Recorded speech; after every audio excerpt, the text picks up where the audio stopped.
This channel does not promote any violent, harmful, or illegal activities. All content provided by this channel is meant for an educational purpose only. CEO দপ্তরের সামনে ভিড় তৃণমূলপন্থী বিএলওদের বিক্ষোভের ছবি আপনাদের এর আগেও দেখিয়েছি, আরও একবার দেখাবো। বারবার নিয়ম বদলে হয়রানির অভিযোগ করছেন তারা। কমিশনের নিষেধ সত্ত্বেও অনর বিএলওদের একাংশ।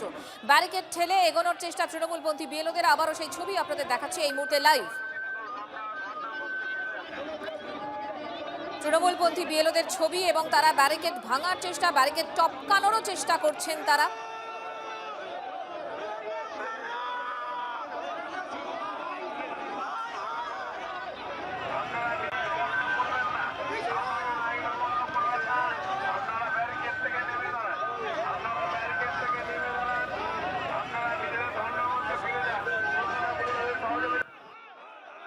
সব সময় মানে যেভাবে আটকানো হচ্ছে প্রত্যেকবার আটকে দিচ্ছে। কেন? আমরা কি ক্রিমিনাল?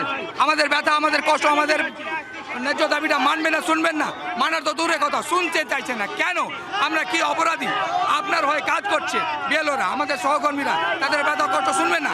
আমাদের এইভাবে ক্রিমিনাল মেনে এইভাবে ব্যারিকেডিং করে কেন কেন আটকানো হচ্ছে? আমরা তো আমাদের 8-9 জন ডেলিগেশন যেটা রিপোর্টিং করা হয়েছে, ওরা গিয়ে কথা বলতো, আমাদের ব্যথাটা আটকানো কেন হচ্ছে?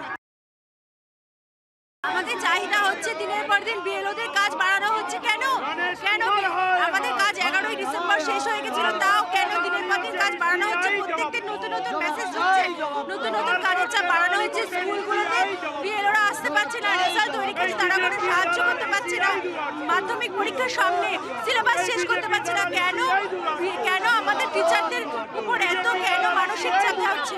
প্রাণময় বাংলাদেশ থেকে ভারতে চলে আসছেন হিন্দুরা। সাধারণ ভিসা বন্ধ থাকলেও মেডিকেল ভিসায় বাংলাদেশ ছাড়ার হিড়িক। বসিরহাটের ঘোজাডাঙ্গা সীমান্তে বাংলাদেশি হিন্দুদের ভিড়। সীমান্ত এলাকায় বাড়ানো হয়েছে বিএসএফ এর নজরদারি। হয়তো লাগতেছে, তারপরেও তো আমাদের বসবাস করতে হবে, কিছু করার নাই। তো আতঙ্ক তো আছে, কখন কোথায় কি ঘটবে এটা তো আতঙ্কে থাকতে হয়। স্থায়ী সরকার হলে তো ভালো হবে, তখন দেশটা শান্ত হবে। উদ্বিগ্ন তার কারণ এই যে এখন রাজা নেই, দেশের সরকার প্রধান নেই, এখন অরাজনৈতিক অবস্থা চলতেছে, আগুন জ্বলছে। তারপরে রাতে আর টাকা আদায় করতে আসে না, পার্টি থেকে বিভিন্ন লোক দিনের বেলায় টাকা আদায় করতে আসে, টাকা নেওয়ার সুবিধা।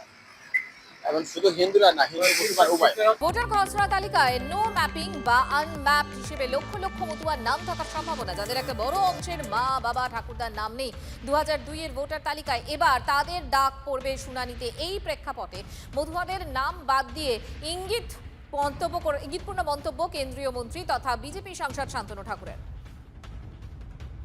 ভারতবর্ষের সরকারকে সহযোগিতা করার জন্য আমাকে যদি এসআইআর ঝেলতে হয় তাহলে ঝেলবো না কেন? আজকে 50 লাখ রোহিঙ্গা মুসলমান, বাংলাদেশি মুসলমান, পাকিস্তানি মুসলমান যদি বাদ যায়, তার মধ্যে 1 লাখ যদি আমাদের সমাজের মানুষকে একটু স্টপ থাকতে হয়, ভোট দেওয়ার জন্য বিরতি থাকতে হয়, তাহলে কোনটা লাভ? মতুয়াদের কবর খুঁড়ে মৃত্যুর মুখে ঠেলে দিচ্ছেন শান্তনুর প্রতিক্রিয়া মতুয়া মহাসংঘের সংঘাধিপতি মমতা বালা ঠাকুরের। আর মতুয়াদের ভোটেই জয়ী হয়েছেন শান্তনু। মতুয়াদের কথা ভাবলে আগেই ইস্তফা দেওয়া উচিত ছিল শান্তনুর। যে মতুয়ারা তাকে ভোট দিয়েছেন এবার ভাবুন, মন্তব্য তৃণমূল সাংসদের।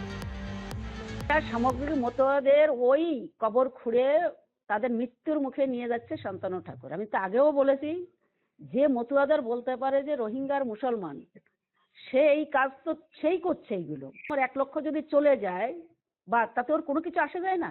এদের ভোট তো তুই নিয়েছিলি, ও তো নিজের স্বার্থ ছাড়া 1 মিনিটে জানে না। আজকে যদি মতুয়াদের কথা ভাবতো তো প্রথম নিজেই নো করতো।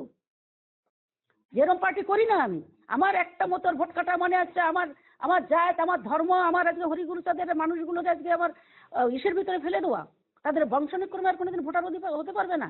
শান্তনু ঠাকুরের চরিত্র আস্তে আস্তে ধীরে ধীরে সত্য জিনিসটা বাইরে আসতেছে। এখন যে মতোরা ওরা ভোট দিয়েছে তাদের বোঝা উচিত যে যারা আজকে তোমরা ওর বিশ্বাস করে ভোট দিয়েছিলে, আজকে তোমাদেরই সেই আজকে বলছে যে মতোর ভোট কেটে গেলে আমার কোনো কিছু আসে যায় না। তো বলতে পারে কখনো? স্বর্ণ ব্যবসায়ী খুনে এবার রাজগঞ্জের বিডিওকে হেফাজতে চায় পুলিশ।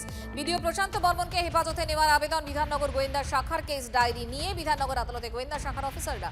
বিডিও প্রশান্ত বর্মনকে গতকাল আত্মসমর্পণের নির্দেশ দেয় হাইকোর্ট। 72 ঘন্টার মধ্যে আত্মসমর্পণের নির্দেশ দিয়েছিল হাইকোর্ট। আর এরপরই তাকে হেফাজতে নেওয়ার আবেদন বিধাননগর গোয়েন্দা শাখার। স্বর্ণ ব্যবসায়ী খুনে এবার রাজগঞ্জের বিডিওকে হেফাজতে চায় পুলিশ। বিডিও প্রশান্ত বর্মনকে হেফাজতে নেওয়ার আবেদন বিধাননগর গোয়েন্দা শাখার। কেস ডায়েরি নিয়ে বিধাননগর আদালতে গোয়েন্দা শাখার অফিসাররা। বিডিও প্রশান্ত বর্মনকে গতকাল আত্মসমর্পণের নির্দেশ দেয় হাইকোর্ট। 72 ঘন্টার মধ্যে আত্মসমর্পণের নির্দেশ দিয়েছিল হাইকোর্ট। এরপরেই তাঁকে হেফাজতে নেওয়ার আবেদন বিধাননগর গোয়েন্দা শাখার। আদালত স্বস্তি দিয়েছিল অর্জুন সিংকে। আদালতের রক্ষা কবচের পরদিনই অর্জুন সিংকে আবার তলব করল পুলিশ। মেঘনা জুট মিল চত্বরে গুলির ঘটনায় অর্জুনকে তলব জগদ্দল থানার। হাইকোর্ট আগাম জামিন দিলেও তদন্তে সহযোগিতার নির্দেশ অর্জুন সিংকে। আদালতের রক্ষা কবচের পরদিনই অর্জুন সিংকে ফের তলব করল পুলিশ। মেঘনা জুট মিল চত্বরে গুলির ঘটনায় অর্জুন সিংকে তলব জগদ্দল থানার। হাইকোর্ট আগাম জামিন দিয়েছিল, কিন্তু তারপরেও তদন্তে সহযোগিতার নির্দেশ অর্জুন সিংকে এবং সেই প্রেক্ষিতেই তলব অর্জুন সিং।